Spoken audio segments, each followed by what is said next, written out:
No programa Sim Comércio TV de hoje, nós vamos conversar com Neuza Giarola Savoy, do Escritório de Contabilidade Colônia. Fique com a gente.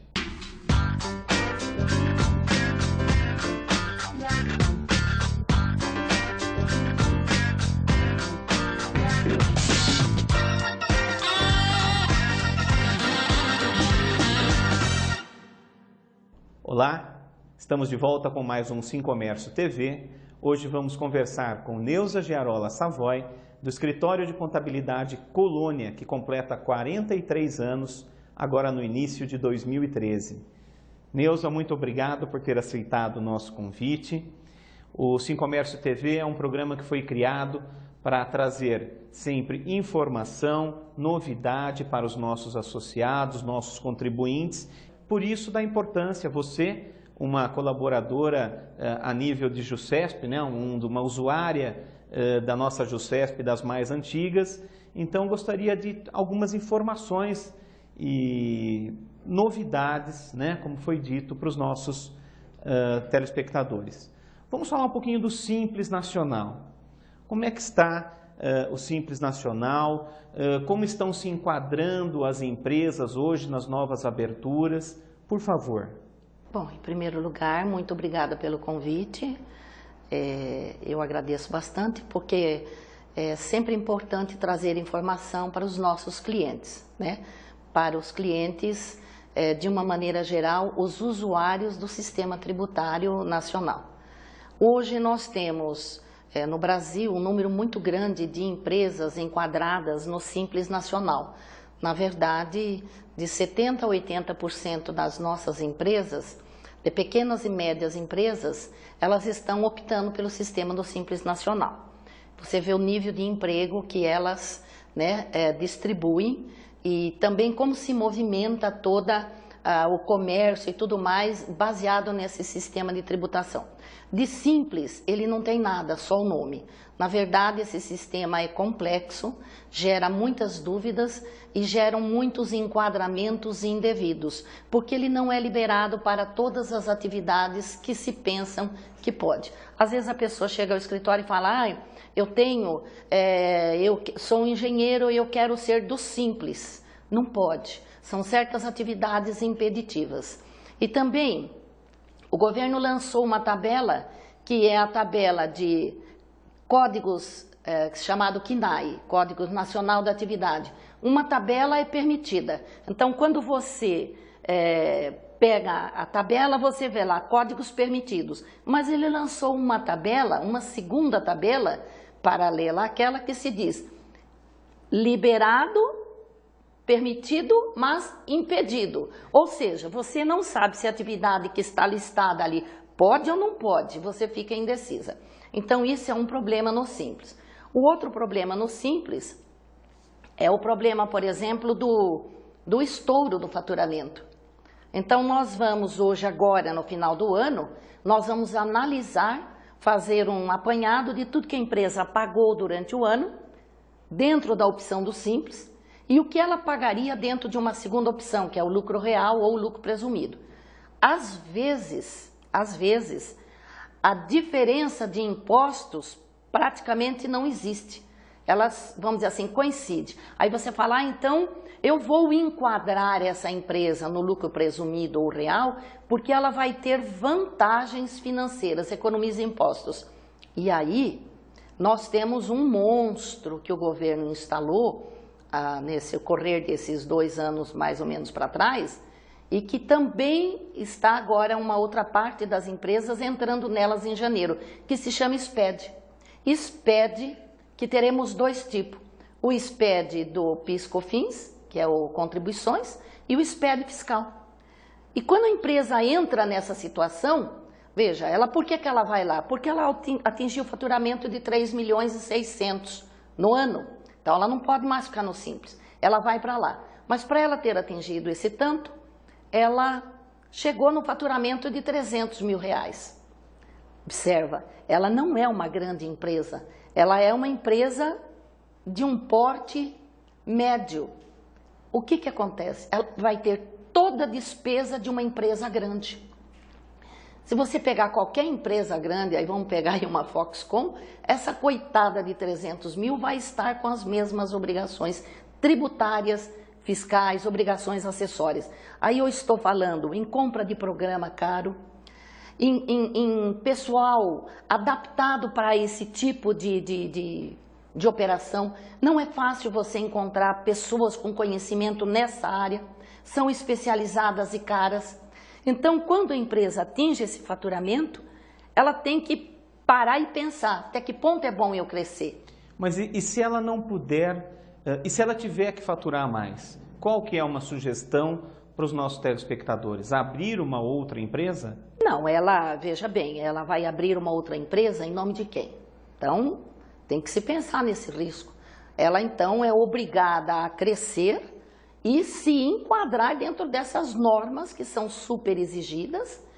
Ela vai ter uma despesa mensal muito grande, mas ela é obrigada a ficar nisso, porque não existe uma outra alternativa. E o governo, ele botou o SPED, que se chama Sistema Público de Escrituração Digital. Ou seja, indiretamente, ele entrou dentro da tua empresa, ele comanda as tuas vendas, ele sabe que você vendeu este copo d'água, por quanto vendeu e quantos tem no seu estoque, porque você é obrigado a apresentar o estoque mensal. Ele sabe também, por meio da nota fiscal eletrônica, da qual você fez a compra das fábricas que te mandaram, ele já sabe quando a fábrica lá mandar a nota para você, antes que o produto chegue na tua loja, a fábrica já recebeu online a nota fiscal de venda. Então ele sabe que aquele produto já entrou na tua loja. Não tem como você esconder que o copo não foi vendido. Ou ele está no estoque, ou ele foi vendido sem nota, que você corre um risco sério. Neuza, e sobre o SPED? O SPED, ele já está em vigor há 2 anos, mais ou menos. O governo instituiu o SPED, diz ele, que ele iria eliminar algumas das outras informações acessórias que nós enviamos mensalmente. Mas até o momento o que aconteceu é o seguinte, só houve uma sobrecarga de trabalho. Ou seja, ele incluiu o SPED e não tirou outras obrigações acessórias. Ele trouxe uma sobrecarga de trabalho para os escritórios de contabilidade, além de um custo muito grande para as empresas, porque uma empresa que está aí saindo do Simples Nacional, que atingiu um faturamento de 3 milhões e 600 e que é obrigada a se adaptar a essas novas normas, ela vai ter um custo muito grande de mão de obra, de equipamentos de informática, de preparação para esses funcionários, e esses funcionários praticamente não existem no mercado. Diga uma coisa para mim, estouro o faturamento, uma empresa estoura o faturamento no último mês, penúltimo mês, né? Um grande pedido, uma venda maravilhosa. Ele ainda continua, mesmo que tenha estourado, passado dos 3 milhões e 600, né? Você tem as obrigações novas já a partir desse mês ou só para o próximo ano? Não, o enquadramento ou desenquadramento, a entrada ou saída do Simples Nacional, ela se dá sempre no exercício seguinte, ou seja, janeiro. Então, por exemplo, você estourou o seu faturamento em outubro. Então, de outubro a dezembro, você tem uma sobretaxa em cima daquela alíquota já existente. Essa sobretaxa me parece ser de coisa de 20%. Então, nesse exercício, você permanece ali no Simples Nacional com essa sobretaxa. E o desenquadramento se dá a partir de janeiro do ano seguinte. Muito bem. Um outro assunto que atingiu e nos atinge diretamente de um tempo para cá é a substituição tributária. Como vocês estão lidando com isso? Como que vocês informam, trazem sempre informação para as empresas que fazem parte do seu quadro? Bom, a substituição tributária, na verdade, ela já existe há muitos anos. Ela iniciou lá atrás, nos anos 70 aproximadamente, com a tributação em cima dos cigarros, em cima das bebidas. Então, ela não é uma coisa de hoje, ela é uma coisa já do passado, porque esses produtos, cigarro e bebida, eles já eram de alto consumo no passado. E o governo arrumou uma maneira de não ter a sonegação em cima desses mesmos.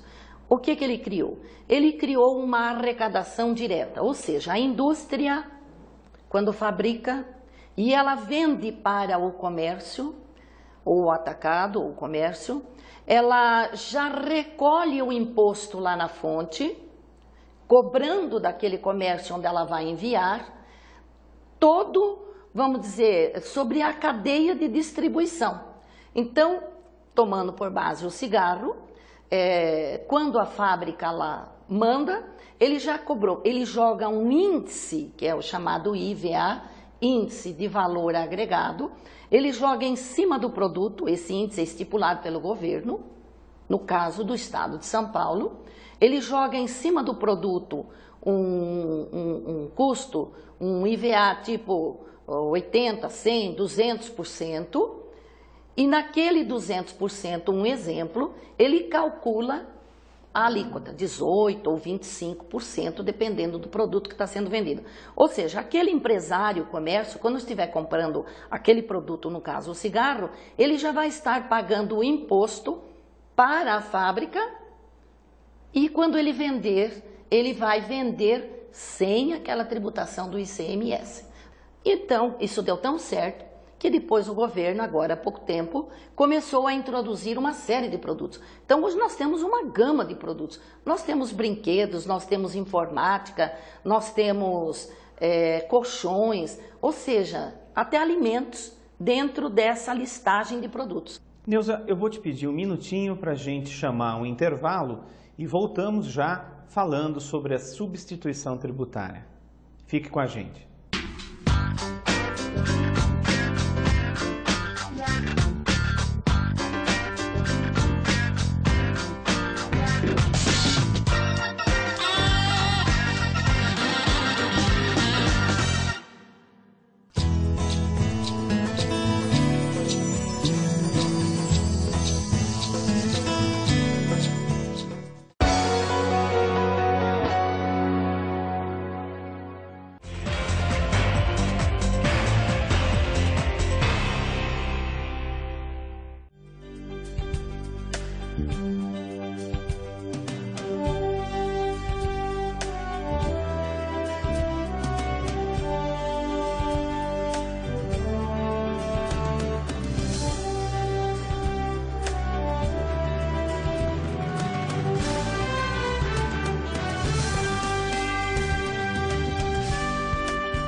Primeiro dia da casinha do Papai Noel, uma satisfação para nós. Muita gente já passou por aqui. Uma ação muito boa do CDL, do sindicato. Neve, bolinha de sabão, pipoca, algodão doce, brincadeiras com o Sesc, várias atrações. Sem dúvida nenhuma, isso vai trazer muita movimentação para o centro e vai trazer, sem dúvida nenhuma, resultado para os nossos lojistas. Parabéns à CDL e ao sindicato, mais uma ação de sucesso.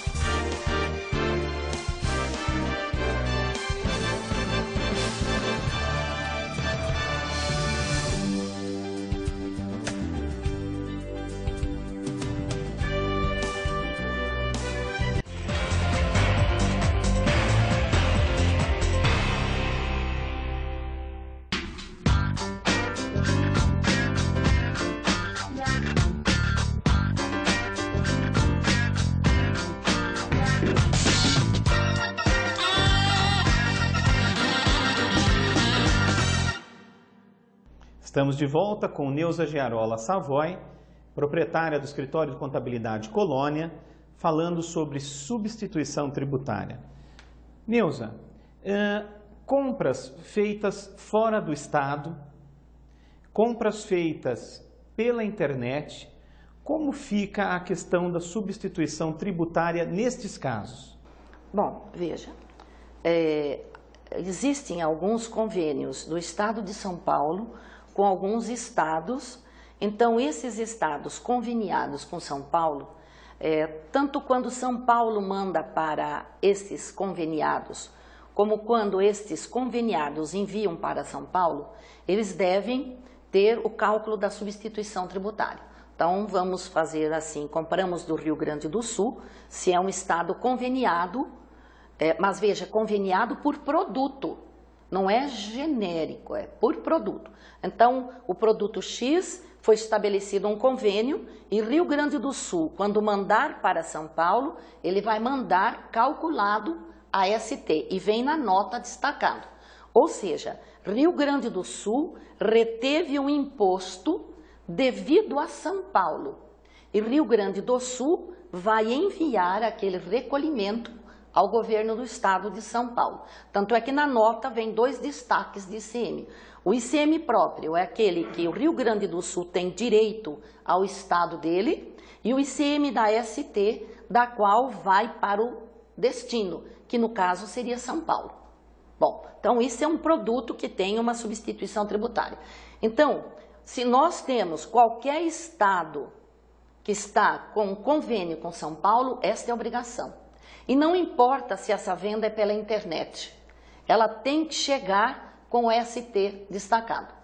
Caso haja um erro e o estado conveniado não destaque o ICMST, a obrigação é da empresa adquirente aqui. Ela tem obrigação de fazer o recolhimento.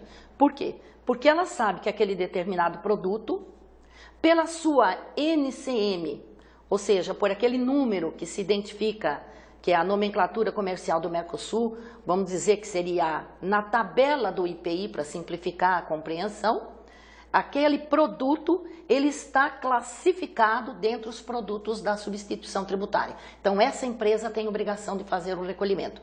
Isso pode acontecer também no estado que não é conveniado. De repente, temos lá um estado que não fez convênio com São Paulo no produto X.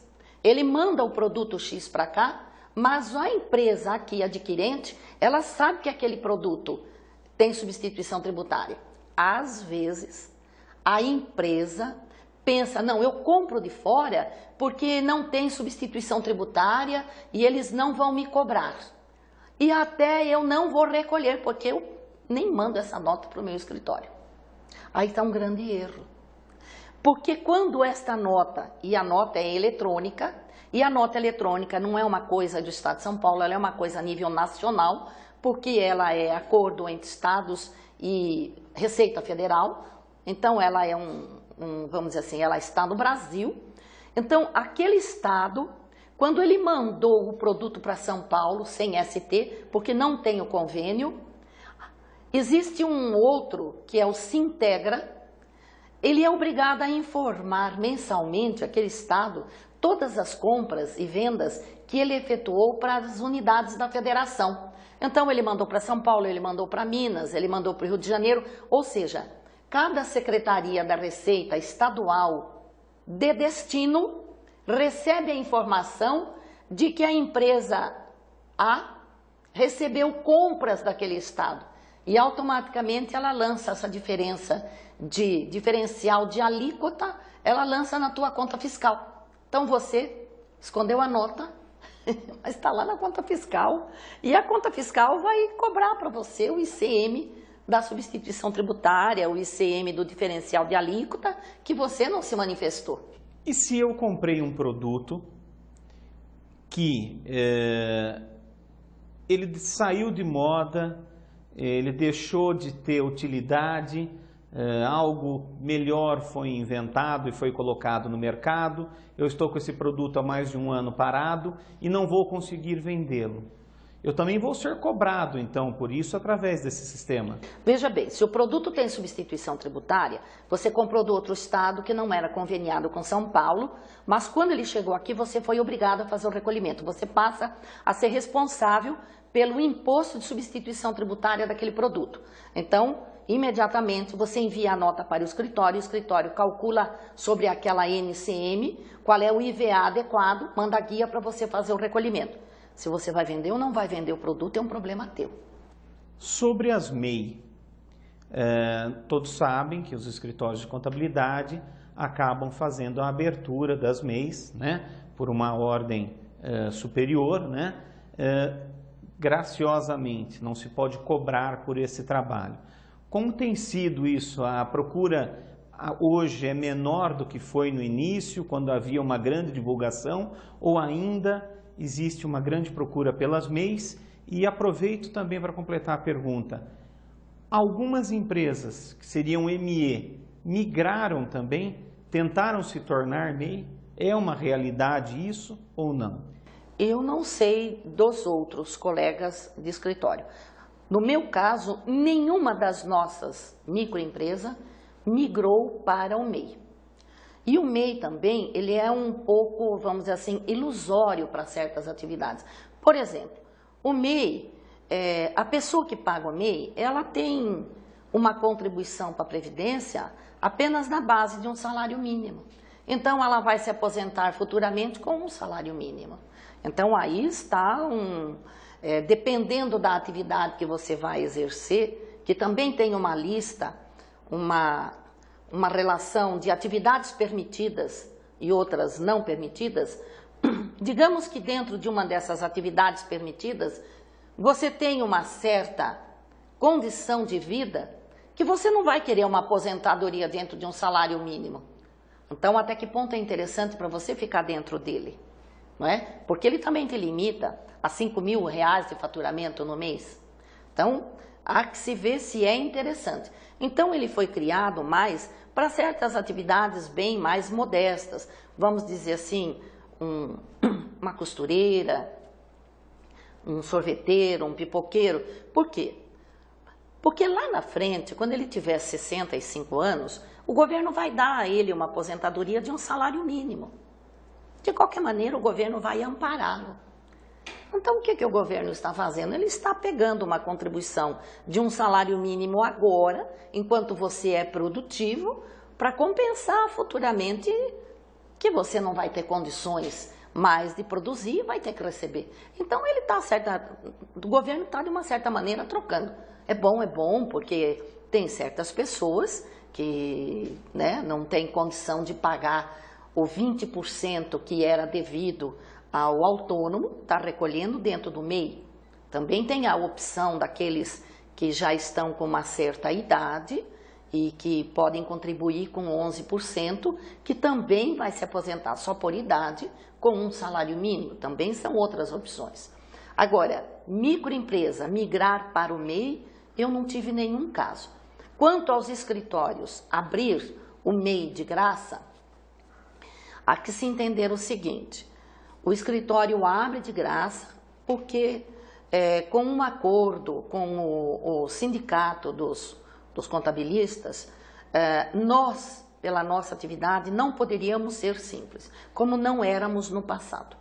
Passamos a ser a partir do momento que foi feito esse acordo com os MEI. Então, nós, escritórios, abrimos os MEI de graça para podermos optar pelo simples. Porém, há uma confusão que as pessoas pensam que os escritórios vão fazer tudo de graça. Não, é só a abertura. E a primeira declaração de imposto de renda que acontece agora em fevereiro ou março. Então, nós já estamos com o caso de MEI, que estão mudando de endereço, estão mudando de atividade. E às vezes eles chegam no balcão do escritório e falam: ah, mas é de graça, vocês não vão cobrar. E não é bem assim. Então, a obrigação que nós temos para o sindicato é a abertura, toda a orientação. No meu escritório, eu já dou as guias de recolhimento do ano inteiro. Então, vamos dizer, aqueles que abriram em agosto, por aí, eles já foram com as guias até dezembro. Então, eles já têm as guias lá pagas. Mas, mais obrigações do que isso, a única coisa é fazer agora a declaração deles anual. Mas o controle mensal do faturamento é deles, não é do escritório. E eles não sabem, na maioria das vezes, fazer isso. Por isso que é muito importante sempre se informar, né? Às vezes a pessoa ouve falar, como a Neuza disse, que é totalmente de graça, que você não vai ter custo nenhum, e depois você tem a manutenção mensal, né? E ainda mais se tiver um funcionário, né, Neuza? Ah, se tiver um funcionário, ele tem que pagar. Por quê? Porque o que acontece? O funcionário já requer GFIP mensal, guias de recolhimento da Previdência e tem também olerites de pagamento. Como é que essa pessoa sozinha vai fazer isso? Os direitos trabalhistas, como é que essa pessoa que não tem noção de lei trabalhista vai fazer isso? Ela acaba necessitando de um escritório. Não tem como. Outro dado interessante é que as MEI ficam desobrigadas às contribuições sindicais, né? Ou seja, ela se beneficia de tudo que o sindicato faz para o patronato, né? Só que na hora dos recolhimentos ela fica desobrigada. Isso é algo que possivelmente no futuro ainda vai mudar, né? Alguma coisa deve mudar. Você quer ver um custo interessante? Por exemplo, hoje na parte trabalhista, a GFIP, para você enviar uma GFIP, que é a relação onde consta o nome do empregado, o salário dele, o número do PIS. Essa GFIP ela vai para a Receita Federal, que ali vai ser, naquele número de PIS, é que passa a valer para a aposentadoria do cidadão. E essa mesma GFIP ela vai para a Caixa Econômica Federal, aonde tem o direito ao PIS, ao trabalhador, ao fundo de garantia. Mas o que acontece agora, de uns tempinhos para cá? Você é obrigado a ter o certificado digital.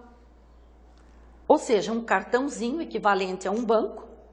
Do contrário, o escritório, se não tiver aquilo, não consegue enviar. Mas esse cartãozinho é a empresa quem compra. E isso já é um custo de cerca de R$300. Então, o MEI vai ter que ter esse cartãozinho, chamado certificado digital, se ele tiver um empregado. Olha que custo enorme para ele também. Bom, telespectadores, chegamos ao final do nosso programa. Neuza, eu quero lhe agradecer demais a sua participação, foi muito esclarecedora. Gostaria que você desse um telefone do seu escritório, que com certeza está à disposição aí para quem quiser contratar o seu serviço. Nosso muito obrigado e em breve nós com certeza te traremos de volta aqui. Por favor, fica à vontade. Bem, o telefone do nosso escritório é 4533-5544, Escritório Contábil Colônia. E Edson, eu quero agradecer a oportunidade que você está nos dando, não a mim pessoalmente, mas todos os contadores de Jundiaí, porque ultimamente vivemos uma situação caótica de tanto trabalho que o governo despeja, tributação sobre os clientes e trabalho para os contadores. Tá ótimo. Muito obrigado, até o próximo.